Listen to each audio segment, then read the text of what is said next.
Bonjour et bienvenue dans ce nouvel épisode de Déchirer les voiles, l'épisode numéro 26 du 11 mars 2024. Et je suis en retard pour enregistrer cet épisode, mais vaut mieux tard que jamais, comme disait un de mes copains quand j'étais à l'école. Vieux moutard que j'aimais. Voilà, je trouvais ça, le jeu de mots, assez intéressant et assez drôle. Donc, mieux vaut tard que jamais, effectivement, parce que, j'ai été très occupé par toute une série de choses, parce que j'ai parfois l'impression dans ma vie de faire le grand écart entre 4, 5, 6 projets qui avancent simultanément et entre lesquels je dois me partager. Alors, de temps en temps, il arrive que je n'ai pas le temps d'enregistrer le week-end le rendez-vous du lundi, mais donc on n'est pas encore lundi minuit, il n'est que à peu près midi ici au Québec. Il a fortement neigé cette nuit, mais voilà. Je suis là, en retard, mais je suis au rendez-vous parce que je tiens à continuer à honorer les rendez-vous que je vous ai fixés pour tous les lundis. Comme disait le renard dans Le Petit Prince de Saint-Exupéry, on est responsable de ce qu'on a adopté. Enfin, je ne sais plus comment il le disait, mais je sais qu'il y avait une question de responsabilité et d'honorer ses engagements lorsque on prend des engagements.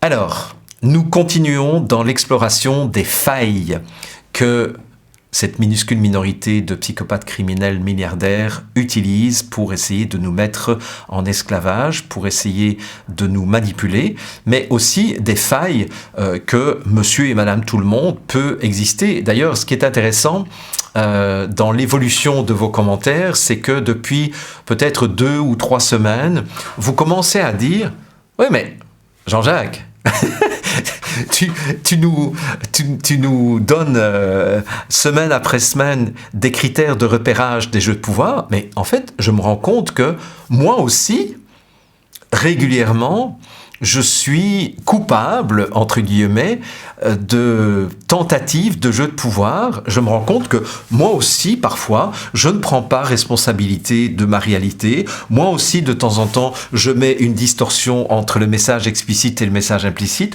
Moi aussi, de temps en temps, je fais des pressions psychologiques sur l'autre pour essayer d'obtenir ce que je veux.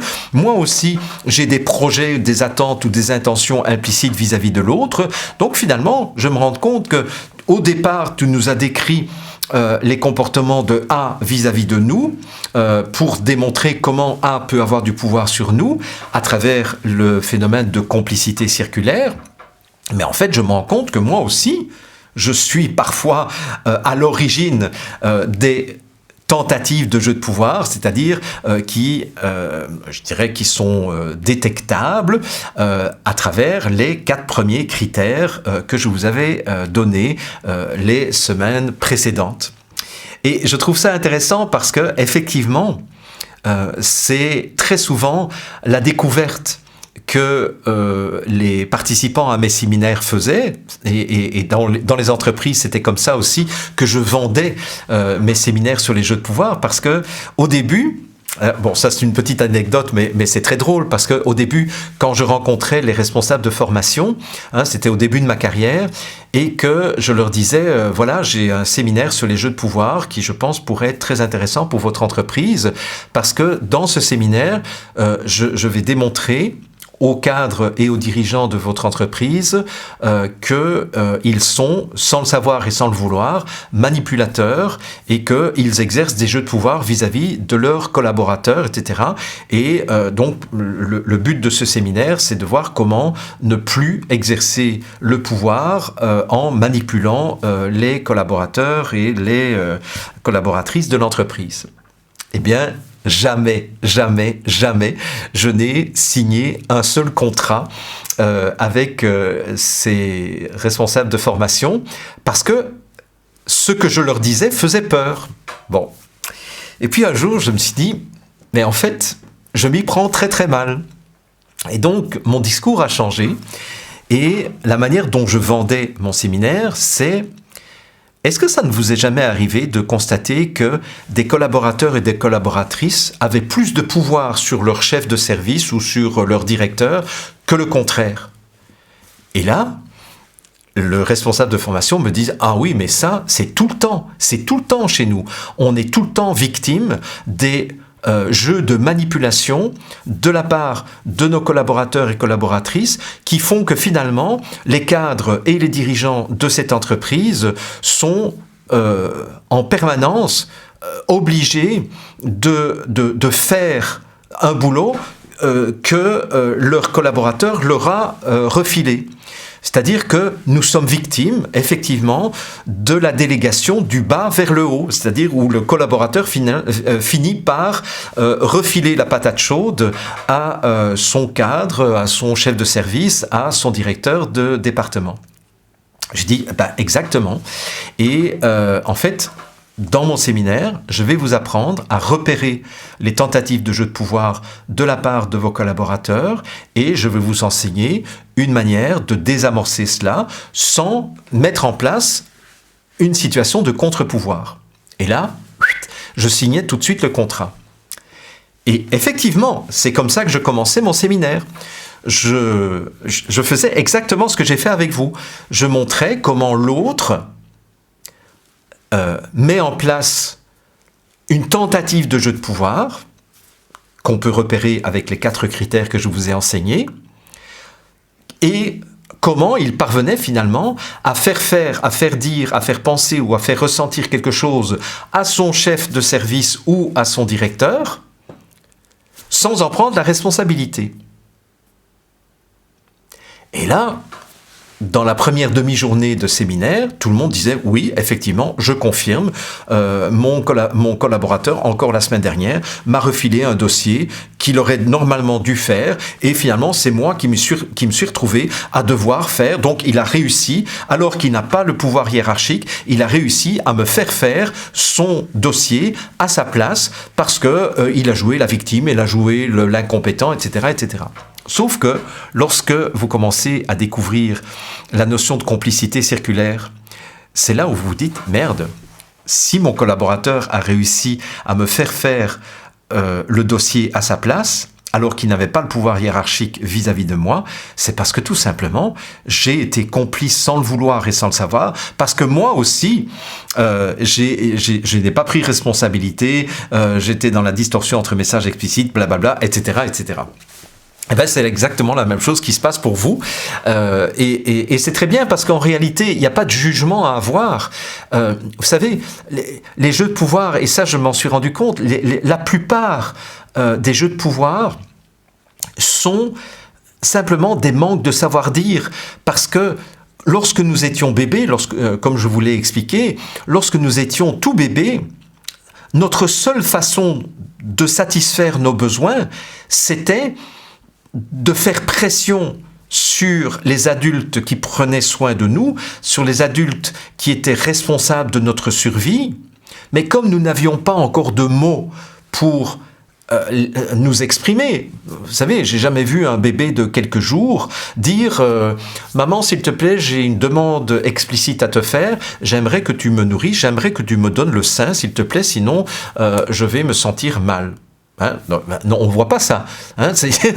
Les bébés, ils ne sont pas capables de faire des demandes explicites. La seule façon que les bébés peuvent s'en sortir pour satisfaire leurs besoins, lorsqu'ils ont faim, lorsqu'ils sont mouillés, lorsqu'ils se sentent isolés, lorsqu'ils se sentent abandonnés, etc., c'est de pleurer.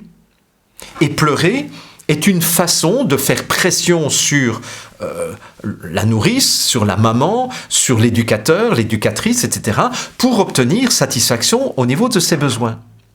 Et c'est là que nos jeux de pouvoir ont pris naissance, si vous voulez. C'est qu'en fait, on s'est rendu compte que quand on n'exprime pas nos demandes, on a plus de chances d'obtenir satisfaction que lorsqu'on exprime la demande. Hein? Dans les jeux de séduction, c'est la même chose. Si je veux séduire une jeune fille qui me plaît et que je suis un jeune homme célibataire et un peu timide, eh bien, j'ai peut-être plus de chances d'obtenir peut-être une ouverture si je dis est-ce que tu viens prendre un dernier verre chez moi ? Hein? À la fin d'une soirée, est-ce que tu viens prendre un dernier verre ?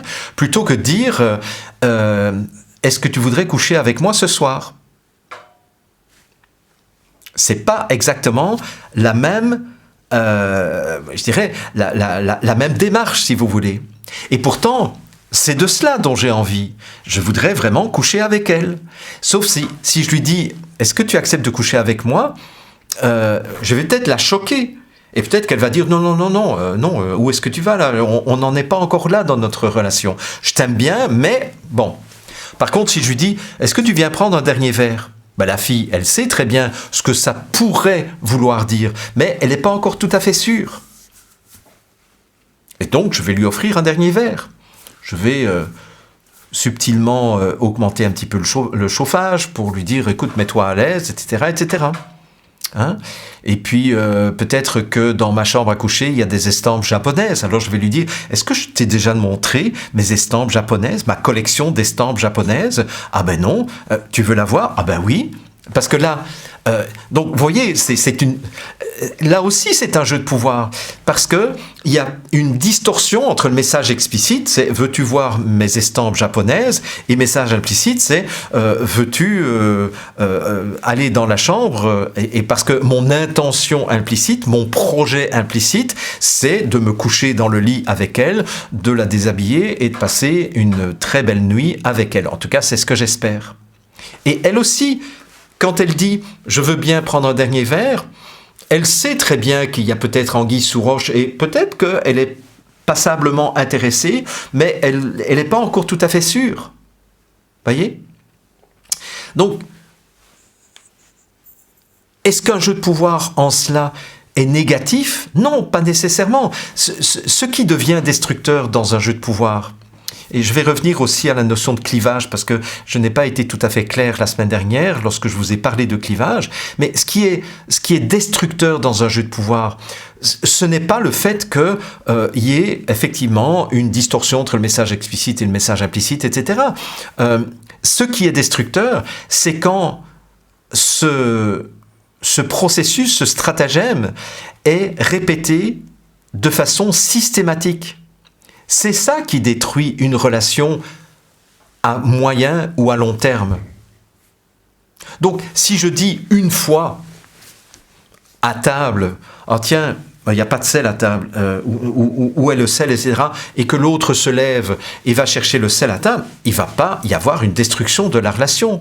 Mais si, pendant 10 ans, je ne lève pas mon cul une seule fois de la chaise et que j'espère qu'à chaque fois, mon partenaire ou ma partenaire de vie se lève pour aller chercher le sel, pour aller chercher l'eau, pour aller chercher telle et telle chose dans la cuisine parce que moi, je ne lève jamais mon cul, c'est là que, effectivement, il va y avoir une destruction de la relation. Parce que, à la longue, l'autre va se rendre compte que j'utilise ce stratagème pour ne pas me lever. Voyez? Et c'est ça aussi, donc c'est là que je veux revenir sur cette notion de clivage pour lequel je n'ai pas été tout à fait clair, parce que en fait, je vous ai parlé de clivage, je vous ai demandé de mettre sous ma dernière vidéo quelques exemples que vous aviez en tête de clivage, et je me rends compte que vous confondez la notion de clivage et la notion de polarité. Parce que, en fait, quelle est la grande différence entre un clivage et une polarité? Une polarité, c'est par exemple dire il y a une polarité homme-femme. Voilà, ça c'est une polarité. Mais ce n'est pas pour autant un clivage. Qu'est-ce qu'il faut pour que cette polarité devienne un clivage? Il va falloir qu'on colle sur les éléments de cette polarité des jugements, des critères de jugement.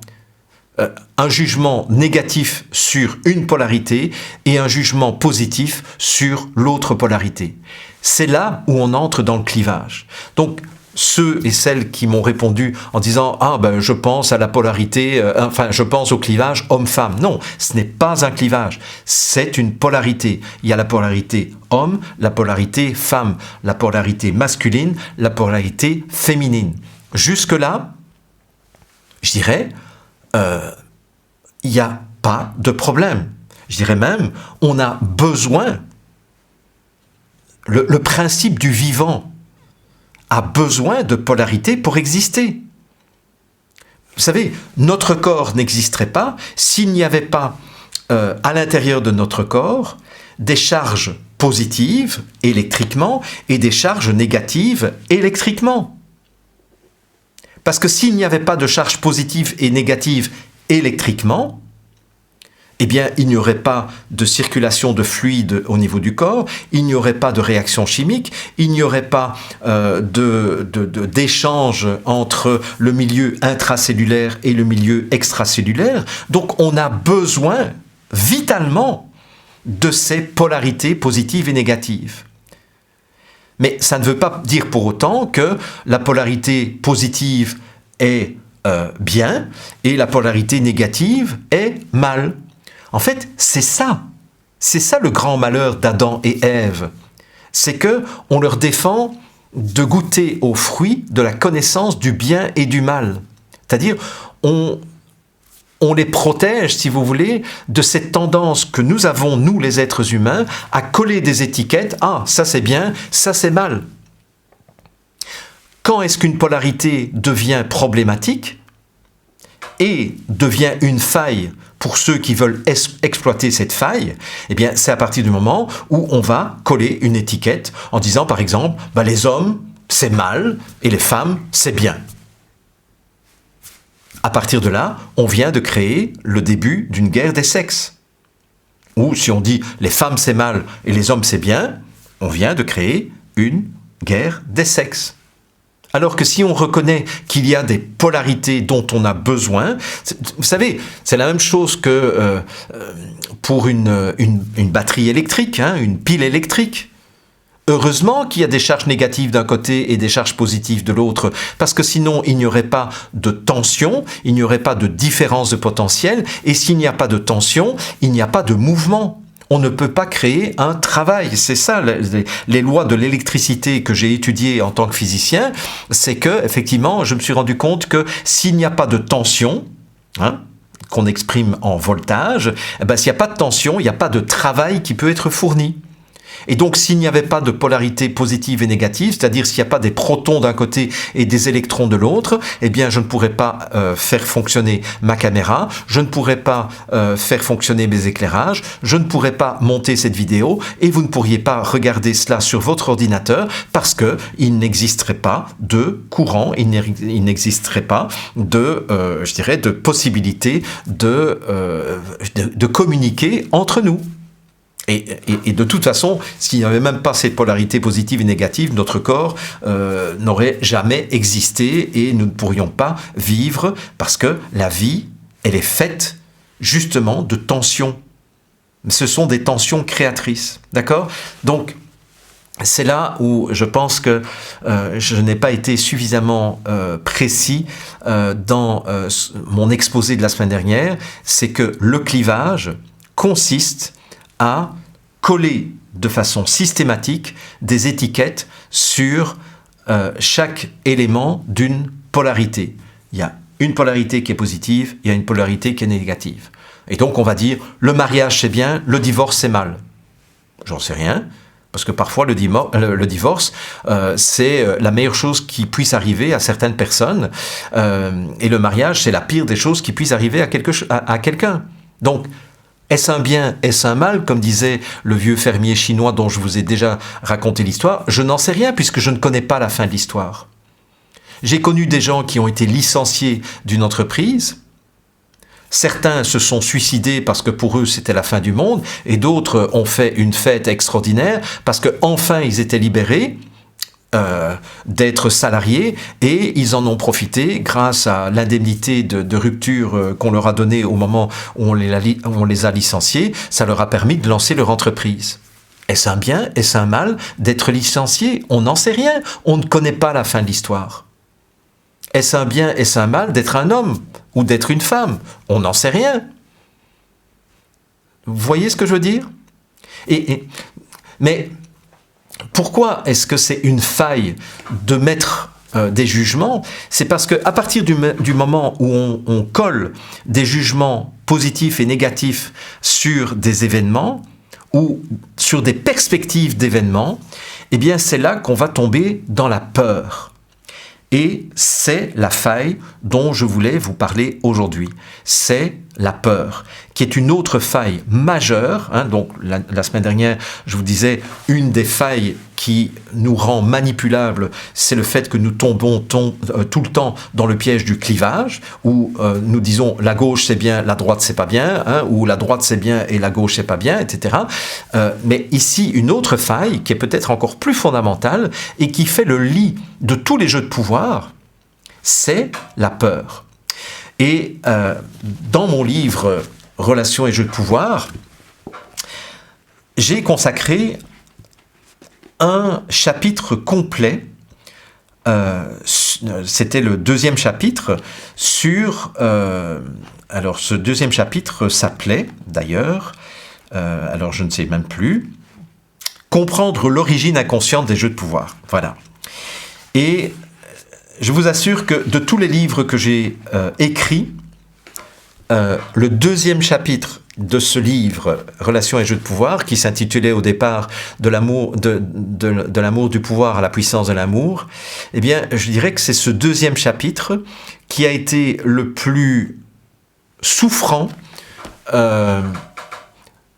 au niveau du processus d'écriture.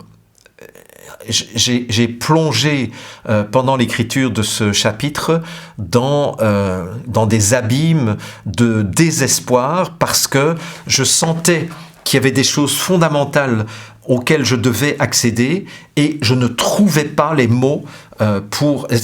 Si vous voulez, c'est un peu comme si les idées tournoyaient autour de moi, mais je ne parvenais pas à les accrocher pour pouvoir les mettre par écrit. Et ça a été le chapitre qui a été le plus long à écrire, et je ne voulais pas continuer le livre tant que je n'avais pas terminé la rédaction de ce 2e chapitre. Et lorsque je parle de l'origine inconsciente des jeux de pouvoir, je parle de la peur. Parce qu'en fait, on pourrait se demander, mais pourquoi, finalement, nous nous comportons comme je vous l'ai décrit dans les épisodes précédents. C'est-à-dire, pourquoi est-ce que nous exerçons des pressions psychologiques sur l'autre pour lui faire lui faire dire, lui faire penser, lui faire ressentir quelque chose? Pourquoi est-ce que nous ne prenons pas responsabilité de notre réalité? Pourquoi est-ce que nous utilisons ce stratagème de la distorsion entre le message explicite et le message implicite? Pourquoi est-ce que nous ne sommes pas capables d'expliciter nos attentes, nos projets vis-à-vis de l'autre? Pourquoi est-ce qu'on fait ça? Allez, reprenez l'exemple de la stratégie de séduction. Pourquoi est-ce que je ne dis pas tout simplement à la jeune fille, alors que je suis un jeune homme qui est encore très inexpérimenté dans la vie amoureuse, « Oh, ben, tu sais, tu me plais, j'aimerais passer la nuit avec toi. J'aimerais faire l'amour avec toi. Ça me ferait tellement plaisir de faire l'amour avec toi. En tout cas, tu me plais beaucoup. » Pourquoi est-ce qu'on ne fait pas ça? C'est là où on peut s'interroger. Bah, écoutez... Interrogez-vous. De quoi vous auriez peur si vous disiez les choses brutes de décoffrage, comme on dit dans le monde du bâtiment? Ben, en fait, c'est parce que, en disant les choses comme ça, j'ai peur de la rupture. Donc ça, c'est la première peur. C'est la peur de perdre la relation. Parce qu'effectivement, quand je perds la relation, ça me renvoie à une peur inconsciente beaucoup plus archaïque, qui était la peur que j'ai vécue lorsque j'étais bébé. Parce que lorsque j'étais bébé, si je suis abandonné par maman, eh bien, je crève de faim. Et dans les 3 jours qui suivent, je meurs. Ce qui fait que être abandonné, lorsque je suis complètement dépendant en tant que petit bébé, eh bien, c'est une condamnation à mort, si vous voulez. Donc ça veut dire que si je perds la relation avec maman, je risque de mourir. Donc, évidemment, plus tard, lorsque j'ai grandi et lorsque je suis à la limite capable d'aller dans l'armoire ou dans le garde-manger et d'aller me chercher une pomme ou un biscuit ou quelque chose comme ça, ben, c'est clair que je n'ai plus peur de mourir de faim lorsque je suis capable de me déplacer et de me nourrir moi-même. Mais cette peur archaïque est restée présente à l'intérieur de nous.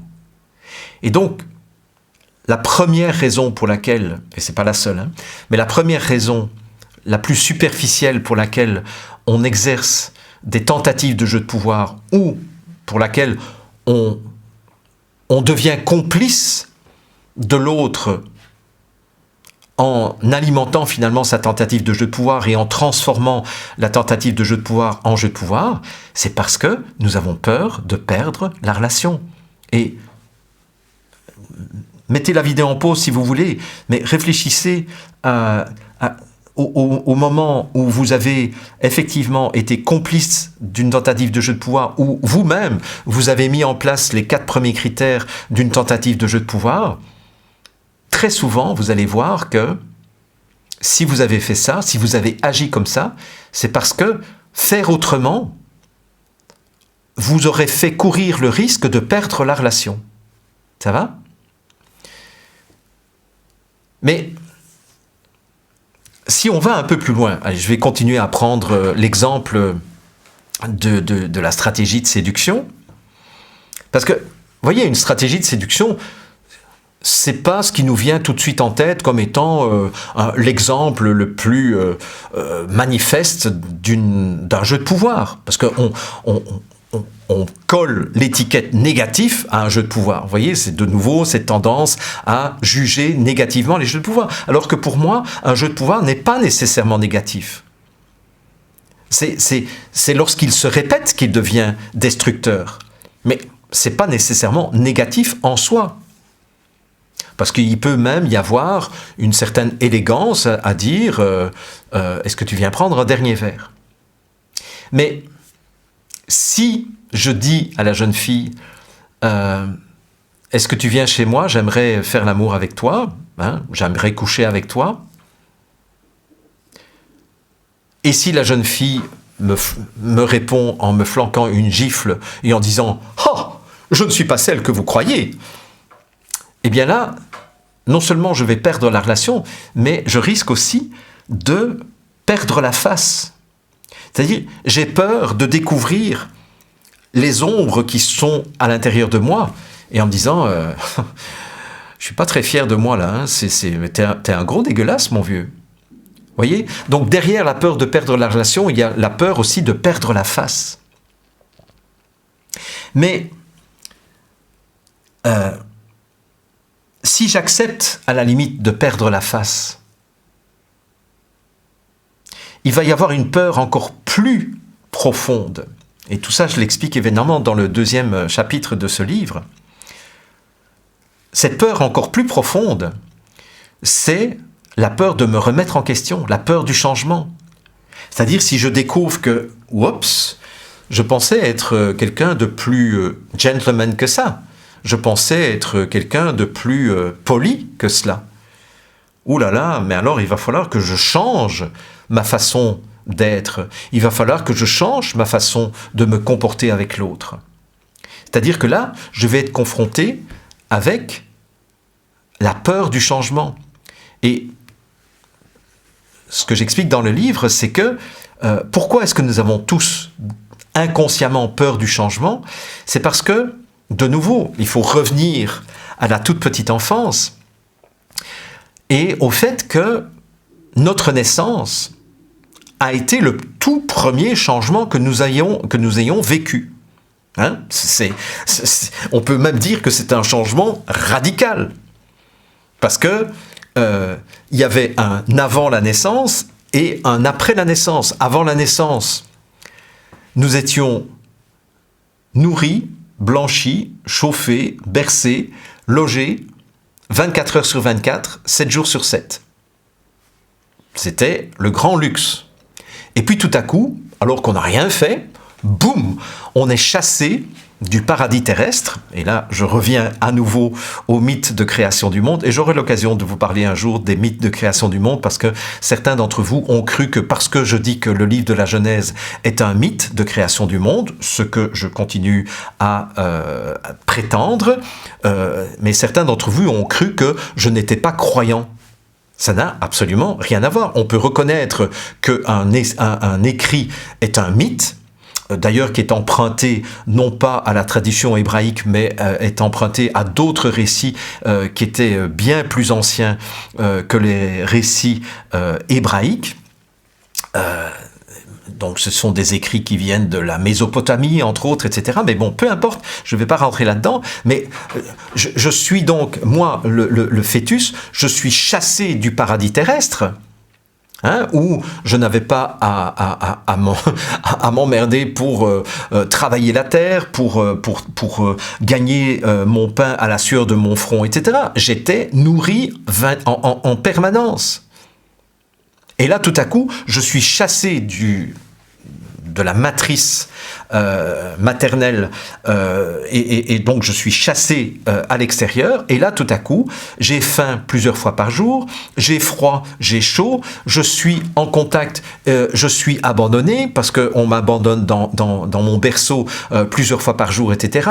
Il y a de la lumière, il y a de l'obscurité, il y a du silence, il y a du bruit, etc. Donc en fait, il faut bien se rendre compte que la naissance a été une véritable catastrophe, ça a été un véritable cataclysme pour le fœtus qui est devenu bébé, parce qu'il est passé d'une situation où il y avait quelque chose qui était très confortable à quelque chose qui n'était pas confortable du tout. Et ça a été le premier changement que nous ayons vécu. C'est-à-dire que nous avons dans notre inconscient enregistré le fait que le changement, c'est quelque chose qui me fait souffrir.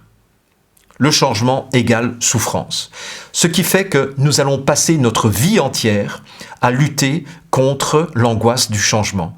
Parce que chaque nouveau changement est inconsciemment perçu comme une possibilité de souffrir à nouveau. Donc c'est clair que je ne vais pas me remettre en question, parce que si je perds la face et si je me dis, allez, ok, je vais me remettre en question, etc., mais je vais changer, et là, c'est une peur encore plus fondamentale que celle de perdre la face, qui elle-même est une peur plus fondamentale que de perdre la relation. Mais ce n'est pas tout, parce que cette peur du changement, qu'est-ce qu'elle génère inconsciemment chez nous? Alors, je vais vous aider. Donc, je vous ai parlé de ce premier changement fondamental où nous sommes passés d'un monde à un autre. Mais passer d'un monde à un autre, ça ne vous dit rien, ça? Je suis passé d'un monde à un autre, ça ne vous dit rien? C'est pas comme ça qu'on décrit la mort? Je suis passé du monde des vivants au monde des morts. De la même façon que, à l'intérieur de l'utérus, dans le sein maternel, j'étais dans un monde et je suis passé d'un monde à l'autre. C'est-à-dire qu'en fait, j'ai vécu une mort. J'ai vécu la mort de ce contact permanent avec maman.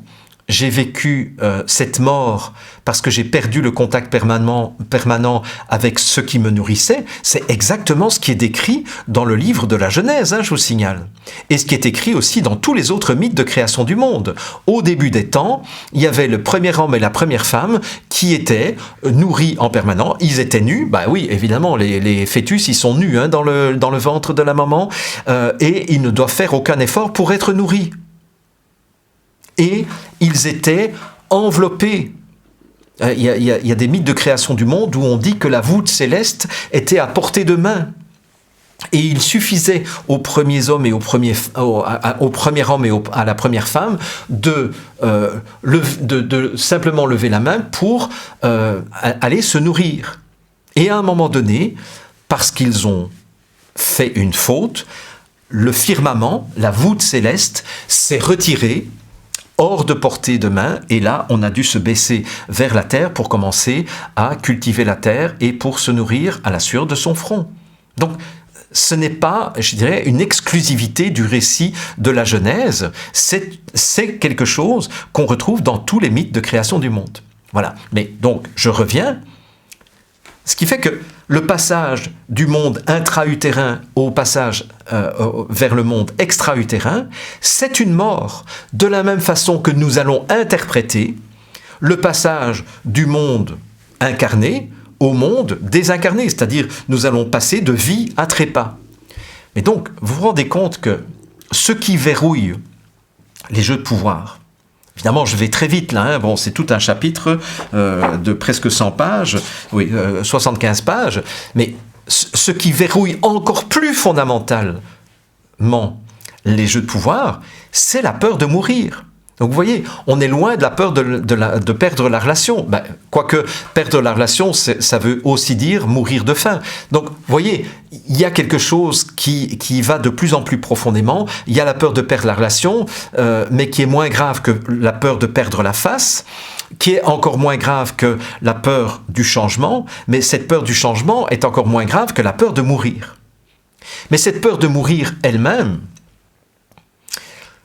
va nous amener à une peur encore plus grande. Parce que pourquoi sommes-nous mortels? Ben, nous sommes mortels parce que nous nous sommes incarnés. Et comme le disait Woody Allen, la vie, c'est une maladie sexuellement transmissible et à 100% mortelle. Effectivement, c'est la plus grave des maladies que nous ayons, c'est d'être vivant. Parce que la vie, c'est une maladie qui se transmet sexuellement, hein, et pour le coup, c'est tout à fait vérifié et c'est tout à fait prouvé, mais en plus, elle est 100% mortelle, parce qu'une fois qu'on attrape cette maladie qui est la vie, eh ben, on est sûr qu'un jour, nous allons mourir. Ce qui fait que la peur de mourir, elle nous renvoie beaucoup plus fondamentalement encore à la peur de nous incarner. Et cette peur de nous incarner va nous amener encore à une peur encore plus profonde, mais je vais m'arrêter là, c'est la peur de vivre pleinement notre vie. Parce que quand nous vivons pleinement notre vie, nous n'avons plus peur de la mort. Enfin, nous n'avons plus peur de nous incarner, nous n'avons plus peur de mourir, nous n'avons plus peur du changement, nous n'avons plus peur de perdre la face, et nous n'avons plus peur donc de perdre la relation. Mais tout cet empilement de peur, je me rends compte que je vais assez vite, mais bon, voilà. Achetez mon bouquin, je pense que vous allez avoir beaucoup de plaisir à le lire, mais tout ça, ça va être utilisé évidemment dans les relations interpersonnelles, bien entendu, parce que c'est clair que nous nous entendons dire très souvent « Oui, oui, d'accord, je vais le faire » à quelqu'un à qui on aurait plutôt envie de dire « Non, j'ai pas envie de le faire et tu me fais chier en plus ». Mais pourquoi est-ce qu'on va dire « oui » au lieu de dire « non » ? C'est-à-dire pourquoi est-ce qu'il y a une distorsion entre le message explicite et le message implicite ? Je dis « oui » explicitement alors que implicitement j'aurais envie de dire « non ». C'est parce que mon projet ou mon intention, c'est d'éviter de perdre la relation ou d'éviter de perdre la face. De passer pour un salopard, pour quelqu'un qui est égoïste. Voyez ? Et comme j'ai envie de garder mon image, plutôt que de me remettre en question, eh bien, je vais accepter d'être complice de la tentative de jeu de pouvoir de l'autre. Donc, vous voyez comment tout ça, ça se verrouille. Le problème, c'est que toutes ces peurs qui vont jusqu'à la peur de vivre pleinement notre vie, finalement, qui nous renvoie à la peur de l'incarnation, qui nous renvoie à la peur de mourir, qui nous renvoie à la peur du changement, qui nous renvoie à la peur de perdre la face, qui nous renvoie à la peur de perdre la relation. Toutes ces peurs font le lit de notre fragilité. Et vous vous en êtes aperçu, et donc je m'approche bientôt de la deuxième série de vidéos que je vous ai promise, qui est la série consacrée à l'ingénierie sociale. Parce que, évidemment, tout ce que je suis en train de vous raconter là, les psychologues qui ont mis au point les stratégies d'ingénierie sociale, c'est-à-dire les stratégies de manipulation des masses, ils le savent. Ils le savent que une des une des failles fondamentales sur lesquelles on va pouvoir s'appuyer pour manipuler quelqu'un, c'est de lui faire peur. Et regardez ce qui s'est passé depuis 2020, mais regardez ce qui se passe depuis votre naissance. Vous avez été baigné en permanence par des peurs multiples. Si je regarde en arrière ma vie, et si je regarde la manière dont les médias, dont l'industrie du cinéma, je vais prendre ces deux-là, ont utilisé la peur pour manipuler la population, en fait, c'est assez effrayant, mais c'est en même temps assez démonstratif que nous sommes baignés dans un climat de peur permanente. Prenons d'abord les médias. Vous avez déjà écouté des journaux télévisés? J'imagine que oui, moi aussi. Vous avez écouté des journaux parlés? Moi aussi. De quoi vous parle-t-on dans les journaux télévisés la plupart du temps? On vous parle de crise, de la crise économique, du spectre du réchauffement climatique qui va noyer la moitié de la planète parce que les mers vont monter de je ne sais plus combien de mètres, 8 mètres je crois. Bon. Donc il y a la peur de l'extinction de l'humanité à cause du réchauffement climatique. Il y a la peur de la crise économique. Il y a la peur de la guerre. On nous a bercé aussi avec la peur du terrorisme depuis... écoutez, depuis que je suis né, moi, j'ai toujours entendu la menace terroriste. On n'a pas attendu le 11 septembre pour être baigné par la peur du terrorisme. Ceux qui se souviennent des cellules communistes combattantes, les CCC, ceux qui se souviennent des brigades rouges, ceux qui se souviennent des tueurs du Brabant wallon, pour parler de la Belgique,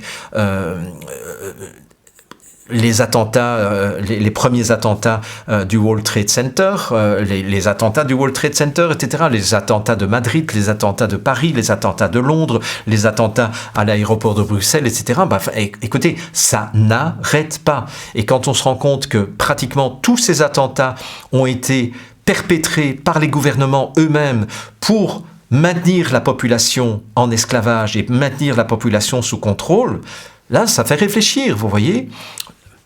La peur du manque d'énergie, les fameux chocs pétroliers en 73 et en 79, et aujourd'hui on se rend compte que finalement peut-être même que le pétrole n'est pas un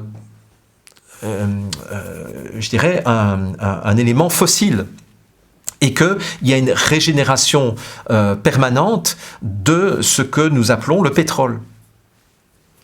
Mais on nous a entretenu dans la peur du choc pétrolier et la peur de manquer d'énergie, ce qui justifie les plans complètement aberrants d'énergie renouvelable qui sont absolument pas renouvelables, puisque vous le savez probablement, les éoliennes sont absolument non recyclables, elles ne sont même pas rentables, et en ce qui concerne les panneaux solaires, c'est loin d'être recyclable également.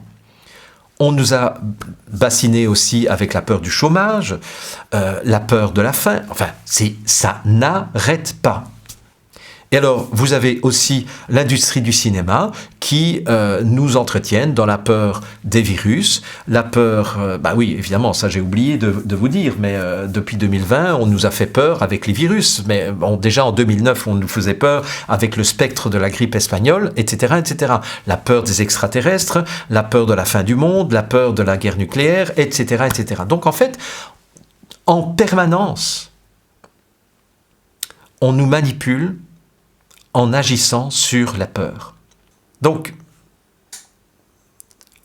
réfléchissez à comment la peur peut vous rendre fragile et manipulable chaque fois qu'on parvient à déclencher chez vous des éléments qui trouvent leur source dans des choses extrêmement profonde au niveau de notre inconscience. Quand même pas rien, la peur de mourir ou la peur du changement, la peur d'être abandonné, etc. Mais tout ça, c'est utilisé par nos ennemis pour mieux avoir une emprise sur nous. À partir du moment où on est conscient de cela, bien entendu, on devient de moins en moins manipulable et c'est là où j'aurai l'occasion de vous entretenir d'autres choses encore la semaine prochaine. Donc, merci beaucoup. Finalement, j'ai quand même fait un épisode qui était beaucoup plus long que je ne le pensais, mais c'était pour la bonne cause et donc merci pour votre fidélité et merci aussi pour les commentaires que vous laisserez sous cette vidéo et on se retrouve la semaine prochaine pour la suite de nos aventures.